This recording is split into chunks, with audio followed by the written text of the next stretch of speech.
I've been living in Charleston for the past 2.5 years. I moved here from the Washington, D.C. area. I lived up there for a couple of years after I finished college at the University of Virginia, and I moved down here for medical school.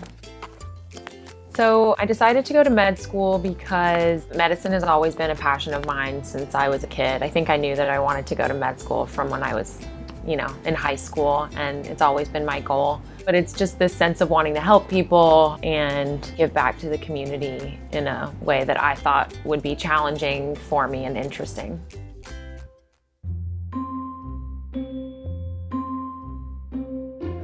Being a third-year medical student means that we are doing rotations in the hospital. It's kind of learning how hospitals function, but also trying to get a sense of what we'd like to do for our profession. So in terms of this rotation, you pick a basic specialty that you want to do. So I'm currently doing inpatient pediatric psychiatry.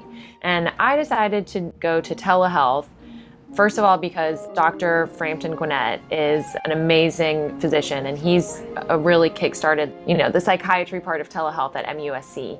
And I just really wanted to get a sense of how telehealth works, because I know the major concern that people have had over the past couple of years is medicine moving towards being more technological, and everybody complains that doctors are always on their computers and doctors aren't paying attention to the patients and you're losing this connection.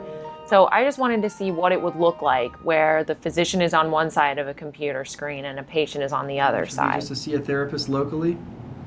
Okay. And then would you guys be okay coming back to see me since in I've about been 3 here, months? all the rumors that you hear about it and all the bad things that could come of it, they don't really exist. The rumors are dissipated, I guess. So my typical day on telehealth, I come to the Institute of Psychiatry at MUSC, and I come to Dr. Gwynette's office, which is where all the visits take place. And I meet with Dr. Gwynette in the morning. He doesn't give me too much background about all the patients. He'll give me age, what they're in for, if it's a follow-up visit or if it's a new patient visit. It depends on the patient. If he thinks it's a good patient for me to interview, he'll let me conduct the whole interview. And if it's someone who's a follow-up and they just need some medication tweaking, then he'll conduct the interview and I can sit and watch him. So I'm working with a medical student today named Christine. Hi. My favorite part actually about telehealth is in between visits.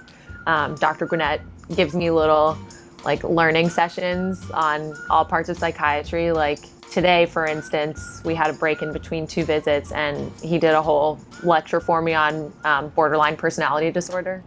But I don't know, maybe 2 or 3 months might be good just to set something up to check in with her. So when I first imagined what a telehealth visit would look like, I thought it would be over Skype or over a webcam where the patient is sitting directly in front of a camera and it can kind of feel a little uncomfortable. But the majority of the visits, the camera is further back and it's just in a regular doctor's office. And I think they're just looking at a screen of us. So it really does mimic being there in person. And I haven't noticed anybody feel too terribly uncomfortable. I think that it's an awesome rotation. It should be offered as a selective at most schools because I think it's a really important part of medicine that is going to change healthcare. And I think that in the future, it's going to become much more prominent, especially when you have big institutions in cities like Charleston and MUSC and all these rural locations around you. So if you're able to help somebody who lives a 4-hour drive away from you by getting on a computer screen and having a conversation with them, saving them time, saving you time, I think it's going to really advance healthcare in at least rural locations in the US. I'm really excited about my future as a physician. Medical school is such a long process that when you finally get to that point where you're doing what you've been working towards your whole life, it's a really great feeling.